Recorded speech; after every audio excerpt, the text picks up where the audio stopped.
ਦੋਸਤੋ ਅਸੀਂ ਗੱਲਬਾਤ ਕਰ ਰਹੇ ਹਾਂ ਕਿ ਕੀ ਸ਼ਹੀਦ ਭਗਤ ਸਿੰਘ ਇਨਕਲਾਬੀ ਅੱਤਵਾਦੀ ਸਨ ਜਾਂ ਨਹੀਂ। ਇਸ ਪਿਛਲੀ ਕੜੀ ਵਿੱਚ ਅਸੀਂ ਗੱਲਬਾਤ ਕੀਤੀ ਸੀ ਪ੍ਰੋਫੈਸਰ ਜਗਮੋਹਨ ਹੁਣਾਂ ਨਾਲ। ਇਹਦੀ ਦੂਜੀ ਕੜੀ ਵਿੱਚ ਅਸੀਂ ਸ਼ਹੀਦ ਭਗਤ ਸਿੰਘ ਦਿਸ਼ਾ ਮੰਚ ਦੇ ਕੌਮੀ ਕਨਵੀਨਰ ਸ਼੍ਰੀ ਸ਼ਾਮ ਸੁੰਦਰ ਜੀ ਨਾਲ ਗੱਲਬਾत करेंगे। श्याम सुंदर जी साढ़े नाल ने। बहुत बहुत स्वागत श्याम जी आपका।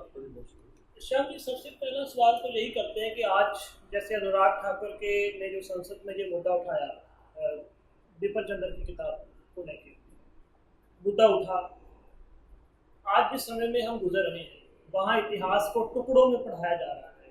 मतलब आधी अधूरी जानकारी बहुत है कि हमारे पास किसी भी मुद्दे के लिए आधी अधूरी जानकारी होती है, और आधी अधूरी जानकारी के कारण ही हम बवाल करते हैं, दंगा करने तक आ जाते हैं, हम अपनी बात को सही ठहराने तक चले जाते हैं। तो सबसे बड़ा तो सवाल यही है कि इस समय में, जिस समय में हम गुजर रहे हैं, इतिहास को एक साइंटिफिक नजरिए से कैसे पढ़ा जाए। शैलेंद्र जी, बड़ा बुनियादी सवाल है। और मैं क्योंकि कार्ल मार्क्स के जो द्वंद्वात्मक भौतिकवाद और ऐतिहासिक भौतिकवादी नज़रिए से सोचता हूँ, तो कार्ल मार्क्स ने ये कहा है कि आज तक का इतिहास, विश्व का इतिहास वर्ग संघर्षों का इतिहास रहा है। इतिहास वर्ग संघर्षों का इतिहास रहा है। कोई सिर्फ महापुरुषों के दिमाग से घटनाएं निकलती हैं ऐसा नहीं। महापुरुष भी जो है ना इतिहास की उपज है, परिस्थितियों की उपज है। और इतिहास को अगर हमें सही सही साइंटिफिक ढंग से पढ़ना है, देखना है, तो कौन कौन वर्ग संघर्ष में है, किस किस के खिलाफ, और उन वर्गों के कौन प्रतिनिधित्व कर रहे हैं, कौन कौन महापुरुष क्रांतिकारी उन वर्गों का, किन किन वर्गों का प्रतिनिधित्व कर रहे हैं, यही सबसे बड़ा अहम सवाल है। अब क्योंकि सवाल हमारे सामने शहीद आजम भगत सिंह का है कि वो क्या थे, क्या वो क्रांतिकारी आतंकवादी थे, या वो द्वंद्वात्मक भौतिकवादी मार्क्सवादी थे, कम्युनिस्ट थे। इस सवाल को देखने के लिए ये जरूरी है कि स्वतंत्रता आंदोलन में, स्वाधीनता आंदोलन में भगत सिंह किस वर्ग का प्रतिनिधित्व कर रहे हैं। ये बिल्कुल जो है क्या नाम स्पष्ट है कि स्वतंत्रता आंदोलन में हमारे तीन धाराएं थी, क्योंकि तीन वर्ग जो है क्या नाम संघर्षरत थे कॉलोनियल सिस्टम और सामंतवाद से। तीन वर्ग थे सामने। भारत का जो बड़ा पूंजीपति वर्ग है, बड़ा बुर्जुआ वर्ग, जिसका प्रतिनिधित्व कांग्रेस पार्टी और महात्मा गांधी कर रहे थे। दूसरा वर्ग था पेटी बुर्जुआ क्रांतिकारी पूंजीवादी वर्ग, यानी कि पूंजीपति वर्ग का वो हिस्सा जो प्रतिक्रियावादी नहीं है, उसको हम पेटी बुर्जुआ या निम्न पूंजीवादी वर्ग कहते हैं। उसका प्रतिनिधित्व जो है ना क्या नाम राष्ट्रीय क्रांतिकारी, जिनको कहा गया, जो सशस्त्र क्रांति के जरिए जो है ना क्या नाम देश को स्वाधीन करना चाहते थे, जिसका आरंभ हुआ बंगाल की अनुशीलन समिति युगांतर से, और जिसका जो है क्या नाम खुदीराम बोस से लेकर के और आगे तक आपका जो गदर पार्टी तक है, नेताजी सुभाष चंद्र बोस हैं, ये सब जो है क्या नाम एक सशस्त्र धारा के प्रतिनिधि हैं। और ये सब एक पूंजीपति वर्ग के छोटे हिस्से जो क्रांतिकारी हैं, पेटी बुर्जुआ वर्ग के प्रतिनिधि हैं, जो सशस्त्र क्रांति के द्वारा। तीसरा वर्ग भारत में है मजदूर वर्ग, बड़े बुर्जुआ वर्ग, पेटी बुर्जुआ वर्ग और मजदूर वर्ग। मजदूर वर्ग का प्रतिनिधित्व कौन कर रहा था यहाँ, कि सीपीआई कर रही थी कि भगत सिंह कर रहे थे, ये सवाल हमारे सामने अलग है। लेकिन मेरा मानना यह है कि शहीद आजम भगत सिंह, जिनको हम देखेंगे एक गतिमान विकास क्रम में, ऐसा नहीं है कि भगत सिंह जो 1926 में थे, 1928 में क्या थे, 1930 में क्या थे। मैं मानता हूँ कि अपने अंतिम क्षण तक भगत सिंह में एक विकास की प्रक्रिया जारी रही। और 2 फरवरी 1931 को जो उन्होंने हमारे सामने कार्यक्रम और लेख रखा है, युवकों के सामने, देश के जनता के सामने, वो उनको पूरी तरह से स्पष्ट कर देता है कि शहीद आजम भगत सिंह इस देश के मजदूर वर्ग के, यानी कि वो धारा थी, वो जो सर्वहारा अंतर्राष्ट्रीयतावाद की धारा हम कहते हैं, यानी कि बड़े बुर्जुआ की धारा, गांधी जी की धारा, पेटी बुर्जुआ धारा, राष्ट्रीय क्रांतिकारियों की धारा, आप उनको आतंकवादी क्रांतिकारी कहें, राष्ट्रीय क्रांतिकारी कहें, पेटी बुर्जुआ जो सशस्त्र क्रांति के द्वारा करना चाहते थे। और तीसरी धारा है सर्वहारा अंतर्राष्ट्रीयतावाद की धारा, मजदूर वर्ग की धारा, जो भारत के स्वाधीनता आंदोलन को विश्व समाजवादी आंदोलन से जोड़ना चाहता है, विश्व समाजवादी आंदोलन से जोड़ना चाहता है। उस धारा के सटीक और ठोस जो प्रतीक हैं, जो प्रतिनिधित्व करते हैं अपने अंतिम क्षणों में, वो शहीद आजम भगत सिंह हैं। इसलिए उनको आतंकवादी क्रांतिकारी कहना ये बिल्कुल नाजायज है। सवाल अब उठाया है, ये अनुराग ठाकुर ने पार्लियामेंट में उठाया है, और दिल्ली में जो इतिहास की बुक पढ़ाई जा रही है उसमें जो आतंकवादी क्रांतिकारी लिखा है उस पर पढ़ाया जा रहा है। मैं इस सवाल को बहुत पहले से हमने हल कर लिया है अपने संगठन में। सन 2006 में हमने जो है कि हम शहीद आजम का मूल्यांकन शीर्षक जो है ना लक्ष्य और विचारधारा करके हमने पुस्तक छापी है। उसमें ही हमने ये चीज़ साबित की है कि शहीद आजम भगत सिंह इस देश के मजदूर वर्ग की जो क्रांतिकारी कम्युनिस्ट विचारधारा है उसके सच्चे प्रतिनिधि थे और गैर समझौतावादी थे। भारत की सीपीआई उसका प्रतिनिधित्व नहीं करती, वो एक समझौते के रास्ते पे चल रही है। उनका कोई इंडिपेंडेंट विश्लेषण नहीं है, इंडिपेंडेंट कोई उनका थॉट नहीं है। वो या तो अंतर्राष्ट्रीय जो नेतृत्व है उसके जो नाम का अनुकरण कर रही है या तो यहाँ इस देश में वो गांधी जी के पीछे चल रही है। तो शहीद आजम भगत सिंह जो है ना क्या नाम एक सच्चे कम्युनिस्ट क्रांतिकारी थे और मैं यही मानता हूँ ये जो कंट्रोवर्सी है ये फजूल की है। और इसमें जो हमारे लेफ्ट लोग भाई भी ये अड़े हुए हैं कि उनको क्रांतिकारी आतंकवादी कहा जाए, मैं समझता हूँ ये बहुत बड़ी वो भूल कर रहे हैं। और शायद इसलिए है क्योंकि स्वतंत्रता आंदोलन में खुद सीपीआई ने और आज तक और जितने और लेफ्ट जो है नाम संगठन है उन सब ने भगत सिंह को आतंकवादी, राष्ट्रीय क्रांतिकारी, निम्न पूंजीवादी क्रांतिकारी इसी नाम से पुकारा है। और वो उन संगठन वो सारे संगठन सीपीआई से निकले हैं। मैं समझता हूँ उनकी ये अपनी जो है क्या नाम एक मजबूरी है भगत सिंह को आतंकवादी क्रांतिकारी कहना। और अगर अनुराग ठाकुर ने यह सवाल उठाया है, मैं नहीं समझता कि इसमें भगवाकरण कैसे होता है भगत सिंह का। वो अपनी उनका कुछ भी हो लेकिन भगवाकरण होता है भगत सिंह को आतंकवादी अगर कहा जाए ना कहा जाए, इस पर भगवाकरण होता है, ये कोई सवाल ही नहीं है। हमारा इंडिपेंडेंट एक विश्लेषण है कि भगत सिंह ये ज़रूर है कि वो खुद ही कहते हैं, भगत सिंह खुद ही कहते हैं। अगर हम देखें इस बात को कि एक आतंकवादी कौन होता है, इसको तो परिभाषित करना होगा ना। हमारे अपने कोई निजी बात तो नहीं है कि मनोगत मन विढंत हम कोई कुछ भी सोच लें कि एक आतंकवादी किसको कहा जाए। आतंकवादी किसको कहा जाए, कौन होता है आतंकवादी, इसको परिभाषित करना जरूर है। अपने मनमर्जी की बात नहीं हो सकती है कि हम तो उसको आतंकवादी कहेंगे उसको नहीं कहेंगे। तो मैं समझता हूँ कि ये क्या जो आतंकवादी टर्म है उसको हम कैसे देखें, इतिहास में ऐसी कोई टर्म थी? इतिहास में बहुत टर्म है। इतिहास में अगर आप जो है क्या नाम फर्ज कीजिए पूंजीवाद है, पूंजीवाद से आप समाजवाद में जाना चाहते हैं, वर्ग समाज है, वर्ग समाज से वर्ग विहीन समाज में आप जाना चाहते हैं, तो इसका एक लंबा इतिहास है। कल्पनावादी हुए जो समाज को वर्ग विहीनता की तरफ ले जाना चाहते थे, अराजकतावादी हुए जो राज सत्ता को जो है ना हटा करके मजदूर वर्ग की राज सत्ता नहीं चाहते थे। भगत सिंह ने कई लेख लिखे हैं अपने पत्र दस्तावेज जो पुस्तक उपलब्ध है उसमें। और तीसरा है आतंकवादी थे जो कार्ल मार्क्स के ही जो है ना क्या नाम समकालीन थे, ब्लांकी जिनको कहते हैं, ये ब्लांकीवाद के नाम से मशहूर है। यानी कि एक आतंकवाद क्या होता है, आतंकवाद होता है कि कुछ बुद्धिजीवी लोग, कुछ जोशीले लोग ये समझते हैं कि हम बिना जनता के, बिना आम लोगों के, हम अपने आप अपनी अकल से और बंदूक के बल पर एक माइनॉरिटी मुट्ठी भर लोग शासक वर्ग का तख्ता पलट सकते हैं और एक इंसाफ पसंद अमन चैन का समाज पैदा कर सकते हैं। ये है आतंकवाद की परिभाषा। और ब्लांकी जो है ना क्या नाम इसका प्रतिनिधित्व करता था। ब्लांकी मार्क्सवाद के खिलाफ था। मार्क्सवाद क्या कहता है, मार्क्स ने तीनों बातों को खंडन किया है, यानी कि कल्पनावाद का खंडन किया है, अराजकतावाद का खंडन किया है और ब्लांकीवाद का खंडन किया। मार्क्स ने कहा है कि सर्वहारा की मुक्ति, मजदूर वर्ग की मुक्ति खुद मजदूर वर्ग करेगा, यानी कि यही एक फोर्स है। इसलिए आतंकवादी वो है जो मजदूर वर्ग को, आम जनता को, एक फोर्स को नहीं मानता और अपने में विश्वास करता है और जनता से कटे हुए हैं। तो इस दृष्टि से भगत सिंह ने खुद ही कहा है कि मैं कभी आतंकवादी नहीं रहा, क्योंकि भगत सिंह ने कभी नहीं कहा कि जनता क्रांति नहीं करेगी और मैं करूंगा या मेरे कुछ साथी करेंगे। यानी कि आतंकवाद एक पॉलिटिकल फिलॉसफी के तौर पर भगत सिंह ने कभी अडॉप्ट नहीं किया। उनके शुरू के लेख से लेकर के आप कभी भी देखेंगे उन्होंने ये कभी नहीं कहा कि हम कर देंगे। जहां तक उन्होंने कुछ आतंकी कार्रवाइयों में हिस्सा लिया है, आतंकी कार्रवाइयाँ और आतंकवाद एज ए पॉलिटिकल फिलॉसफी, ये दो चीज़ अलग अलग है। भगत सिंह ने कहा है कि मैं कभी भी जिंदगी में आतंकवादी नहीं रहा, क्योंकि उन्होंने कभी ये नहीं कहा कि हम कुछ मुट्ठी भर लोग, कुछ चुनिंदा लोग हम क्रांति कर देंगे हथियार के बल पर। उन्होंने हमेशा ये कहा कि जनता क्रांति करेगी।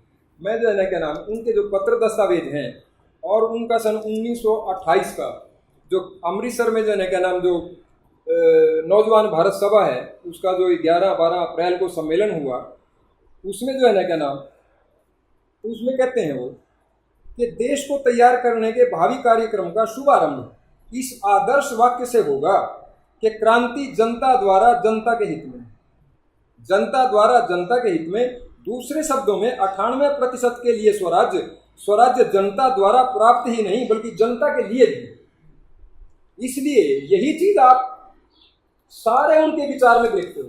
ये जो 1928 का मैंने आपके सामने रखा, एंड तक ये उनका लेख है कि जनता द्वारा जनता के लिए क्रांति। और ये कम्युनिस्ट घोषणा पत्र की सीख है, जो मार्क्स ने कहा कि मजदूर वर्ग अपनी मुक्ति खुद करेगा, जो उन्होंने पूरी तरह से अराजकतावाद और आतंकवाद और कल्पनावाद से मुक्त करके। इस मायने में भगत सिंह कम्युनिस्ट घोषणा पत्र की सीख लेकर के ये बात कह रहे हैं, और एक जगह नहीं अनेक जगह कह रहे हैं। एक तरीके ये भी है कि भगत सिंह का जो अपना प्रैक्टिकल काम था वो टेररिज्म की एक्टिविटी में आता है, तो उसको आप कैसे? नहीं, इसमें आता है, भगत सिंह जो है खुद ही कहते हैं कि मैं जो है क्या नाम अपने जो मेरा शुरुआती जो दौर है उसके चंद दिनों को छोड़ करके मैं आतंकवादी नहीं रहा। और उन्होंने जो HSRA में जो जो जो जो उन्होंने कुछ किए हैं उसकी आलोचना की है। यानी कि 2 फरवरी 1931 का जो लेख है अगर आप पढ़ेंगे उसको उन्होंने आलोचना किया है। अगर आप कहें तो मैं उनका ही पढ़ के आपको सुना दूँ, अगर आप अलाउ करें तो थोड़ा सा। हाँ, तो वो कहते हैं, ये उनका 2 फरवरी 1931 के लेख से है कि मैं अपनी पूरी ताकत से ये कहना चाहता हूँ कि क्रांतिकारी जीवन के शुरू के चंद दिनों के सिवाय न तो मैं आतंकवादी हूँ और न ही था, और मुझे पूरा यकीन है कि इस तरह के तरीकों से हम कुछ भी हासिल नहीं कर सकते। हिंदुस्तान समाजवादी रिपब्लिकन पार्टी के इतिहास से यह बिल्कुल स्पष्ट है, यह बिल्कुल स्पष्ट है। यानी कि वो अपने को इससे अलग कर लेते हैं कि जो भी पीछे रहा है इससे क्रांति आएगी इन तरीकों से, मैं इससे अपने को अलग करता हूँ। उन्होंने ये भी कहा है कि जो है कि ना मेरे को जो है कमज़ोर ना समझें और मेरे को राम प्रसाद बिस्मिल की तरह से जो है कहें कि मेरा जेल में जाकर के जो है ना मेरा दिल टूट गया है। वो कहते हैं कि कितना स्पष्ट लिखते हैं कि सभी देशों में इसका यानी कि आतंकवाद का इतिहास असफलता का इतिहास है। फ्रांस, रूस, जर्मनी में, बाल्कन देशों में, स्पेन में, हर जगह इसकी यही कहानी है। इसकी पराजय के बीज इसके भीतर ही छुपे हैं। अब इतना स्पष्ट अगर वो कहते हैं अपने जो है क्या नाम आगे चल करके, तो हम उनको किस तरह से जो है क्या नाम ये कह सकते हैं। अब देखिए, ये कहने की तो कोई जरूरत नहीं। यहाँ है एक बात जिसको जो है क्या नाम वामपंथी लोग उठाते हैं, जिसको मैं विशेष रूप से स्पष्ट करना चाहता हूँ। यह कहने की तो कोई जरूरत नहीं है कि हम आतंकवाद से पूरी तरह संबंध नहीं तोड़ रहे हैं, आतंकवाद से पूरी तरह संबंध नहीं तोड़ रहे हैं। हम श्रमिक क्रांति के दृष्टिकोण से इसका पूरे तौर पर मूल्यांकन चाहते हैं। श्रमिक क्रांति के दृष्टिकोण से यानी कि जो मजदूर वर्ग की क्रांति होगी उसमें इसका क्या रोल है, उसका मूल्यांकन हो। तो वो तो जो है क्या नाम पूरा जो है क्या नाम मूल्यांकन है, और पूरी तरह से जो है क्या नाम आप इसको पूरी तरह से बल प्रयोग को, हथियार के प्रयोग को पूरी तरह से गायब कर देंगे श्रमिक क्रांति से, ये तो संभव ही नहीं है। आप लेनिन का राज्य और क्रांति पढ़ें, लेनिन ने राज्य और क्रांति में जो है क्या नाम कहा है कि बिना आतंकवाद के आप क्रांति नहीं कर सकते, ना ठहरा सकते उसको। ये उस पार्टी का जो है क्या नाम आप राज्य और क्रांति पढ़ें, उसमें ये चीज मिलेगा। तो भगत सिंह पूरी तरह से जो है क्या नाम किसी भी तरीके से जो है सिद्ध नहीं होता कि वो जो है क्या जनता से कटे हुए हों, जनता द्वारा जनता के लिए क्रांति ना चाहते हों, खुद हैंडफुल लोग करना चाहते हों आतंक के बल पर। हाँ, उन्होंने कुछ किया है और उसको ये कहा है कि वे ऐसे निराशा के दौर आए हैं जिसमें निराशा से निकालने के लिए, और ये बात सही भी है। आप देखें कि भगत सिंह के जो साथी जतिन दास जो है शहीद हुए भूख हड़ताल में, जब उनकी शव को कलकत्ता लेके जा रहे थे, रास्ते में हर स्टेशन पे हजारों की भीड़ थी, और कलकत्ता में 6 लाख लोग, ये खुद जो है क्या नाम ये ब्रिटिश का जो सोर्स है वो कहते हैं कि इतनी बड़ी जनसभा कभी नहीं हुई। जनता से कटे हुए कहना उनको गलत है। भगत सिंह को जो फांसी दी गई रात को और अंधेरे में जो है पीछे से ले जाया गया डर करके कि जनता जो है जेल भी तोड़ देगी और जनता पता नहीं क्या उपद्रव मचा देगी, इसलिए यूं कहना है कि वो जनता से कटे हुए थे, आतंकवादी जैसा होते हैं, जनता उनके साथ नहीं थी, ये बिल्कुल गलत बात है। भगत सिंह पूरी तरह से हर जगह जो है क्या नाम जनता द्वारा जनता के लिए कहते हैं, और जगह क्रांतिकारियों कहते हैं कि आपको कारखानों में जाकर के और किसानों के घर जाकर के आपको मजदूरों और किसानों को जो है क्या नाम इकट्ठा करना होगा, और उनके आधार पर ही क्रांति होगी, उनके लिए होगी। इसलिए इस तरह की जो है क्या नाम बात है, ये एकदम से नाजायज़ है कि हम कहें भगत सिंह जो है क्या नाम आतंकवादी क्रांतिकारी थे। उनका पूरा का पूरा जो है दृष्टिकोण है वो इसको जो है क्या नाम जितने भी लोग हैं, मैंने जितना भी पढ़ा है उनका, वो इसको सिद्ध नहीं करते हैं कि वो आतंकवाद की परिभाषा में कैसे आतंकवादी थे। अभी यहाँ से एक और भी सवाल पैदा होता है, आपने पहले शुरू में इसकी तीन कैटेगरी बनाई स्वतंत्रता संग्राम की, जो जद्दोजहद कर रहे थे। एक तो गांधी जी वाली धारा होगी, एक हथियारबंद वाली होगी, तीसरी आपने मजदूर पक्ष की बात, मजदूर पक्ष की मैंने कही है कि अंतर्राष्ट्रीय दबाव। पर यहाँ सवाल ये पैदा होता है कि चलो गांधी जी तो हो गए जो है बड़ी बुर्जुआजी का पक्ष करने वाले, एक पैटी बुर्जुआजी का आपने दूसरी कैटेगरी को रखा है, पर वही कैटेगरी में कई सारी श्रेणियां आ जाती है, मतलब हथियारबंद लोगों में ही गद्दी आ जाते हैं, जिनके पास एक रूपरेखा भी थी, एक मॉडल भी था, जिसको भगत सिंह भी रखते हैं, उसमें ही उधम सिंह आ जाते हैं। उधम सिंह जो कि गदर पार्टी में काम भी करते हैं और वो एक लेफ्ट सोच से प्रभावित भी हो रहे हैं। जब वो अपने आप को मोहम्मद सिंह आजाद कहते हैं तो ये भी कहते हैं कि मेरा सबसे बड़ा शत्रु वो होगा जो मेरे इस नाम को हटाएगा। वो किस प्रसंग में कह रहे हैं? क्योंकि 40 में एक और हिंदू महासभा थी और दूसरी और जो मुस्लिम लीग थी, वो उनका अपवाद बनने की कोशिश कर रहे हैं। मतलब वहां भी एक तरह के एलिमेंट नहीं थे, कई तरह के एलिमेंट थे। वहां भी जैसे करतार सिंह सराबा की भी बात करें, करतार सिंह सराबा ने मजदूरों के मुद्दे भी उठाए हैं, पर उन सभी श्रेणी को हम क्या एक ही कैटेगरी में उनमें आप मोटे तौर पर वो एक ही कैटेगरी है कि वो निम्न पूंजीपति वर्ग के जो प्रतिनिधि हैं और अमेरिकी ढंग की यानी कि प्रजातांत्रिक ढंग की, जिसको हम कहते हैं फ्रांसीसी क्रांति से प्रभावित ये लोग देश में जो है ना जिसको लिबर्टी इक्वलिटी फ्रेटर्निटी के आधार पर ये लोग देश में व्यवस्था चाहते थे। और भगत सिंह ने तो लिखा भी है अपने दस्तावेज में शायद ग्रीनलैंड की भूमिका में कि मेरी पूरी प्रयासों के बावजूद हिंदुस्तान में मुझे कोई क्रांतिकारी पार्टी नहीं मिली सिवाय गदर पार्टी के, जिसको ये नहीं पता कि वो करना क्या चाहते हैं। गदर पार्टी जो है क्या नाम एक अमेरिकी ढंग की जो है क्या नाम जनतांत्रिक व्यवस्था देश में कायम करना चाहती है और वो अपने कार्यक्रम में स्पष्ट है और उसको उन्होंने क्रांतिकारी पार्टी माना। और उसके साथ एक चीज़ उसमें भी फर्क है, यानी कि आप अगर अनुशीलन समिति देखेंगे, युगांतर देखेंगे, उसमें जो है क्या नाम एक जो गदर पार्टी है वो पूरी तरह से, चाहे इसके नेता भी धर्म को मानते थे लेकिन पूरी तरह से सेकुलर थे और सेकुलर थे। जो आपने उधम सिंह का सवाल उठाया, उधम सिंह भी जो है क्या नाम धर्म को मानते थे। वो भी जो है क्या नाम जब फांसी के तख्ते पर गए हैं तो जपजी साहब का पाठ करके गए हैं और एक हफ्ता 10 दिन पहले जो है क्या नाम वो पाठ करते रहे हैं। वो भगत सिंह की तरह से नहीं कि भगत सिंह से तो जब जेलर ने कहा कि इस पे गुटके पे आप माथा टेक दो तो उन्होंने कहा कि मैं आपकी ये इच्छा पूरी नहीं कर सकता। लेकिन उधम सिंह इस मायने में जो है क्या नाम एक धार्मिक व्यक्ति है, एक रिलीजियस व्यक्ति है। तो रिलीजियस व्यक्ति हैं लेकिन वो गदर पार्टी के जो है जो सेकुलर जो एक धर्मनिरपेक्ष जो राजनीति है और देश में क्रांतिकारी ढंग से जो है क्या नाम एक जनतंत्र की स्थापना करने का है, वो उनके साथ मेल करते हैं और इस मायने में वो पूरी तरह से हमारे जो है क्या नाम आदरणीय है, सम्माननीय है। और जो मोहम्मद सिंह आज़ाद नाम है उनका तो यही मतलब है कि हिंदू और मुसलमान के नाम से देश को ना बांटा जाए, हिंदू मुसलमान के नाम से ना बांटा जाए, इसको सेकुलर रहने दिया जाए, वो इसी का प्रतिनिधित्व करते हैं। दूसरा इसमें और भी देखने वाली, यदि आप कहते हो कि भगत सिंह एक तीसरे पक्ष यानी कि लोक पक्ष की, मजदूर पक्ष की विचारधारा के लीडर थे, तो भगत सिंह के जितने भी आदर्श हुए, जैसे करतार सिंह सराभा हुआ, वो तो सारे दूसरी फिर आपके मुताबिक पैटी बुर्जुआ वाली कैटेगरी में आते हैं। फिर भगत सिंह का आदर्श कौन है उस तीसरी कैटेगरी में? हाँ, उसमें ऐसा है कि भगत सिंह जो भारत में जो है क्या नाम जो एक इनकलाबी जिनका वो फोटो भी रखे थे जेब में, करतार सिंह सराभा, उनका वो बहुत ही जो है क्या नाम सम्मान करते थे। उनके लिए प्रेरणा स्रोत थे कि एक नौजवान 19 साल का किस तरह से जो है क्या नाम कुर्बानी पे जाता है, इससे उनको एक प्रेरणा मिलती है, कुर्बानी के लिए प्रेरणा मिलती है। एक वैचारिक प्रेरणा उन्होंने जो है क्या नाम मार्क्सवाद से ली। वो तो जो है क्या नाम उनका जो खासकर जो है क्या नाम अध्ययन का जो गहन अध्ययन किया है और खासकर जो जेल में किया है। आप जेल में देखें उनके जो है क्या नाम जब असेंबली बम धमाका है तो उसमें जब गिरफ्तार होते हैं तो उनका असेंबली सेशन कोर्ट में जो बयान है उसमें वो क्रांति की परिभाषा बताते हैं। उसमें साफ कहते हैं कि हम देश का आमूलचूल परिवर्तन चाहते हैं मार्क्सवादी ढंग से, कार्ल मार्क्स के सिद्धांतों के अनुसार। ये चीज़ वो वहाँ कहते हैं। और सराबा भी जो है क्या नाम मजदूर वर्ग की जो है क्या नाम मजदूर वर्ग के नेता थे, वहाँ मजदूरों को संगठित किया, मजदूर वर्ग में काम किया। तो इस मायने में करतार सिंह सराभा भी मजदूर पक्ष के एक क्रांतिकारी थे।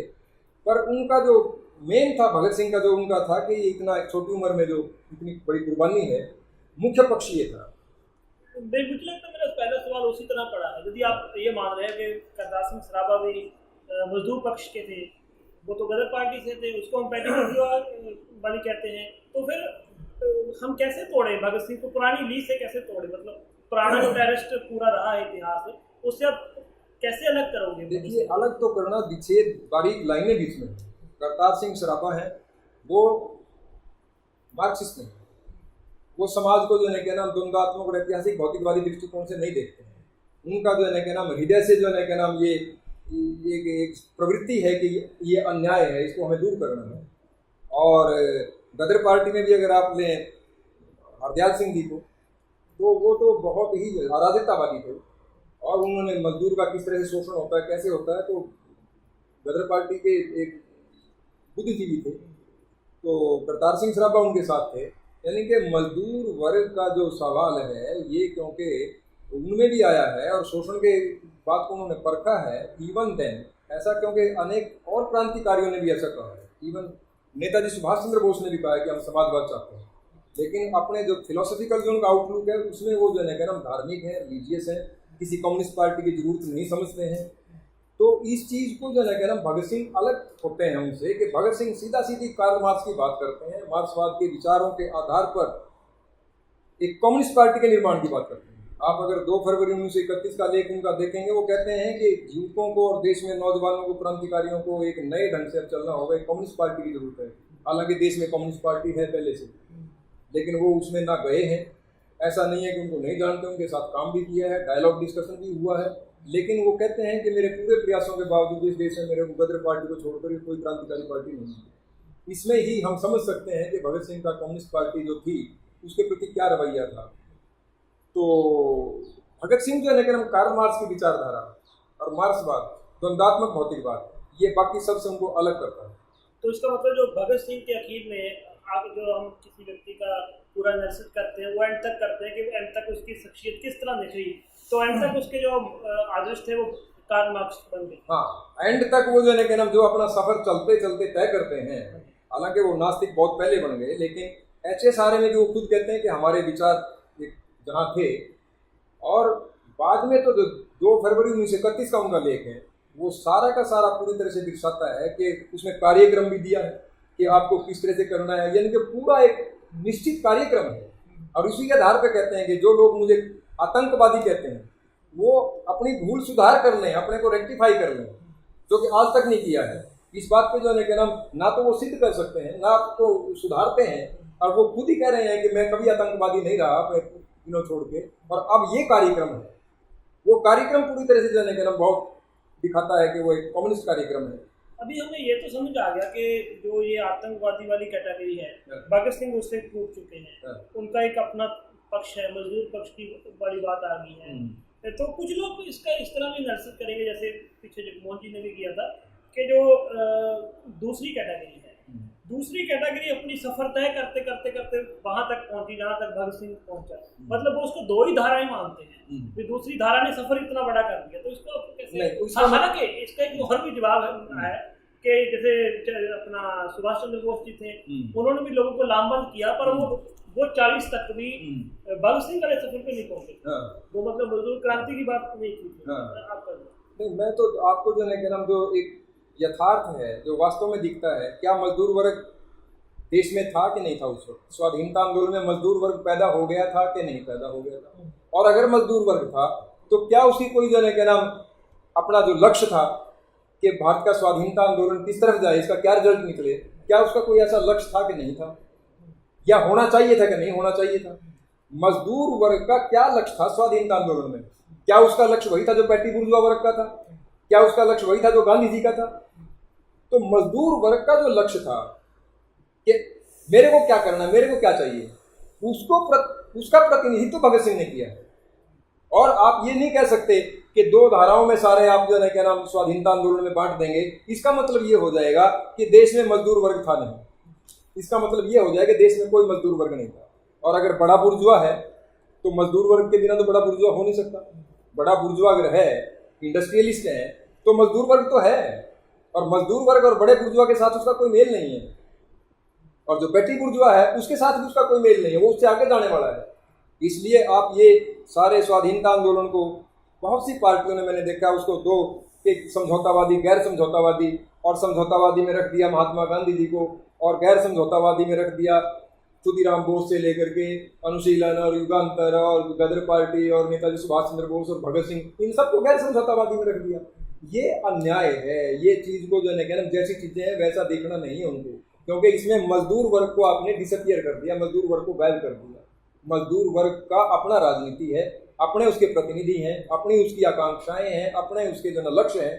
वो जो उनकी मजदूर वर्ग की देश में आकांक्षा लक्ष्य था वो शहीद आजम भगत सिंह ने किया। और एक चीज़ मैं बता देता हूँ कि सीपीआई भी यहाँ जो है ना मजदूर वर्ग का दावा करती थी, लेकिन भगत सिंह ने कहा कि स्वाधीनता आंदोलन का रिजल्ट ऐसा हो कि सत्ता पूंजीपति वर्ग के हाथ में ना जाए, सत्ता पूंजीपति वर्ग के हाथ में ना जाए। इसलिए वो आज़ादी में और इनकलाब में फर्क करते थे हमेशा। उनके सारे लेखों में आज़ादी क्या है, इनकलाब क्या है, और राष्ट्रवादी क्रांतिकारी कौन है और हम क्या है। अपने को राष्ट्रीय क्रांतिकारियों से खुद भगत सिंह अलग करते हैं। अब देखिए कितना सुंदर लिखते हैं वो, जो ड्रीमलैंड की भूमिका है पुस्तक की, उसमें कहते हैं कि जो लेखक है रामशरण दास, उसने जो है क्या नाम एक सवाल ये उठाया है, धर्म का सवाल उठाया है, और धर्म में तालमेल बिठाने की कोशिश की है, धर्मनिरपेक्षता के लिए धर्मों में तालमेल बिठाने की कोशिश की है, जैसा कि आमतौर पे सभी राष्ट्रीयवादी करते हैं, सभी राष्ट्रवादी करते हैं। इसका मतलब वो राष्ट्रवादी नहीं है, वो तो खुद ही कह रहे हैं जैसा कि आमतौर पे सभी राष्ट्रवादी करते हैं, उन्होंने ये कोशिश की है। लेकिन मैं तो इसको जो है नाम धर्म के सवाल को, वो तो सांप्रदायिकता वाले लेख में कहते भी हैं कि धर्मों ने देश का बेड़ा गर्क कर दिया है। वो तालमेल बिठाने की बात नहीं करते हैं, वो कहते हैं हम इसको कार्ल मार्क्स के एक ही वाक्य में जो है खारिज कर देंगे कि धर्म जनता के लिए अफीम है। इसलिए वो अपने आप को, कितनी जगह है कि अपने आप को राष्ट्रीय क्रांतिकारियों से अलग करते हैं। हालांकि राष्ट्रीय क्रांतिकारियों को एक बात कहते हैं वो कि अगर आपको राष्ट्रीय क्रांति करनी है, जो सशस्त्र क्रांति की धारा है, निम्न पूंजीवादी जो धारा है, उसके साथ वो तालमेल करके चलना भी चाहते हैं। वो कहते हैं कि अगर आपको क्रांति, राष्ट्रीय क्रांति करनी है, तो राष्ट्रीय क्रांति के लिए भी शक्ति मजदूर किसान होगी, और समाजवादी क्रांति के लिए मजदूर किसान होगी। समाजवादी क्रांति वाले उसको क्या दिशा देंगे, राष्ट्रीय क्रांति वाले उसको कितना पीछे रख करके अपना काम चलाएंगे, ये तो अलग बात है। लेकिन उन्होंने कहा कि क्रांति राष्ट्रीय हो या समाजवादी हो, शक्ति मजदूर किसान है। और साथ में ये भी कहा कि हम लोगों के लिए राष्ट्रीय भावनाओं की अपील बेकार है, राष्ट्रीय भावनाओं की अपील नहीं, हमें तो वर्ग चेतना जगानी होगी, वर्ग चेतना जगानी होगी। राष्ट्रीय भावनाओं की अपील और वर्ग चेतना में फर्क करना। इसलिए भगत सिंह को नेताजी सुभाष चंद्र बोस और गदर पार्टी और ये जो सशस्त्र धारा है, इसके साथ मिक्स करना बिल्कुल गलत है, ये उनको ना समझना। दूसरा सवाल, आप खुद एक जो खबे पक्षी संगठन है उसके आगू हो, ये भी सवाल पूछा, आप चिंतक हो उस विचारधारा के।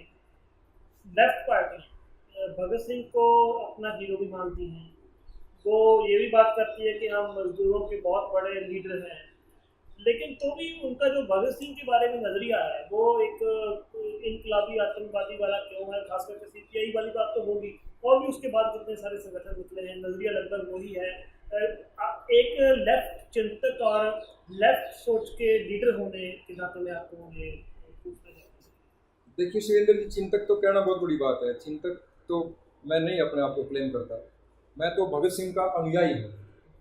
और जिस सवाल को आपने रखा है, मैंने उसको इतना ही महसूस किया है कि भगत सिंह जब देश में जो है स्वाधीनता आंदोलन में संघर्षरत थे, तो सीपीआई उस वक्त संघर्षरत थी, और सीपीआई के नेताओं में और भगत सिंह में उनके लाइन में अंतर था, और उनकी बातचीत भी थी।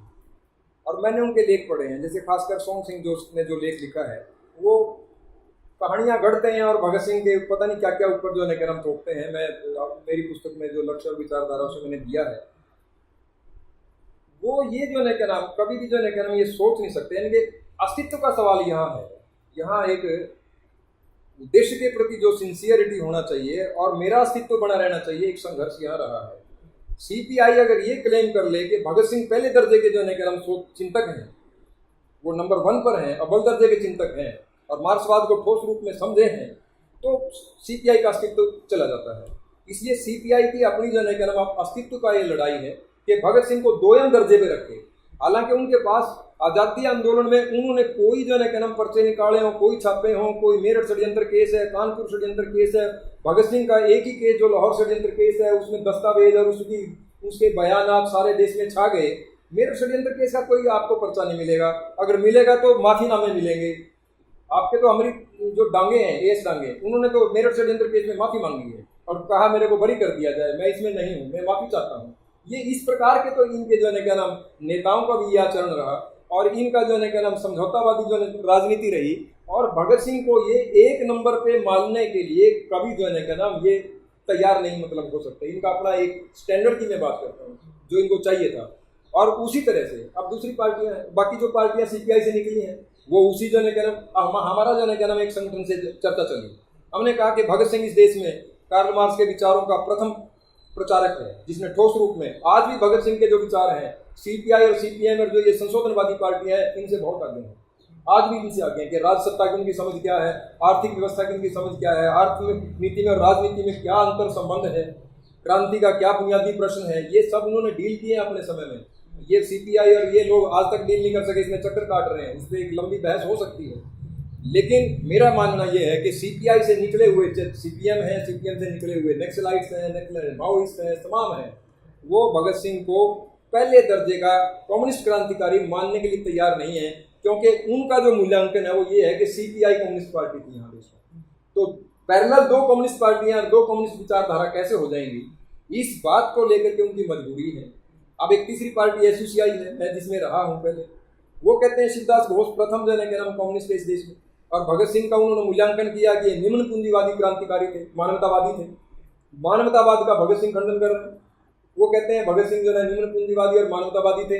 अगर वो कहते हैं भगत सिंह जो है पहले नंबर का कम्युनिस्ट क्रांतिकारी है, तो उनका जो है संस्थापक शिवदास घोष, जिसको वो क्लेम करते हैं कि ये देश में पहला कम्युनिस्ट हुआ है सीपीआई को, तो वो भी नहीं मानते, तो उनकी चली जाती है। तो मैं समझता हूँ कि ये सभी पार्टियों के और सभी ग्रुपों के अपने पास्ट का जो मूल्यांकन है उस पर सब पे जो है क्या नाम एक पोछा पड़ता है, उनके अस्तित्व का प्रश्न है, क्या करें। हम लोग ये समझते हैं, हमारा संगठन ये समझता है कि भारत में अगर कोई अब राष्ट्रीय स्तर पर कोई क्रांतिकारी पार्टी बननी है तो उसका जो लिंक है, उसका जो कनेक्शन है वो भगत सिंह के विचारों से बनेगा। हमें वहां से लेकर के आगे बढ़ना पड़ेगा। और अगर आप कहेंगे कि सीपीआई जो है कि नाम सही कम्युनिस्ट पार्टी है, चाहे वो 1950 तक माने, कोई 1956 तक माने, और भगत सिंह सिर्फ सहायक हो सकते हैं, वो मानते हैं कि भगत सिंह हमारे सहायक हैं, हमारे रहनुमा, दर्शक और पथ प्रदर्शक नहीं। हम कहते हैं भगत सिंह इस देश की क्रांति के, मजदूर वर्ग की क्रांति के पथ प्रदर्शक हैं, मार्गदर्शक हैं, चिंतक हैं। वो समाजवादी क्रांति के अपने आप में उन्होंने कहा कि मैं प्रतीक हूँ, और ये झूठ नहीं कहा, वो कोई बोस्टिंग नहीं कर रहे हैं इस बात में। उन्होंने कहा मेरा नाम समाजवादी क्रांति का प्रतीक बन चुका है। तो ये सब चीजें भगत सिंह कैसे क्लेम कर सकते हैं? सीपीआई है और भगत सिंह सुखदेव को पत्र लिखते हैं कि सुखदेव जब उन्होंने आत्महत्या के बारे में अपने विचार करता है तो भगत सिंह लिखते हैं, बहुत कुछों को समझाते हैं कि हमें जन्म और मृत्यु को भी नितांत भौतिकवादी नजरिए सोचना चाहिए।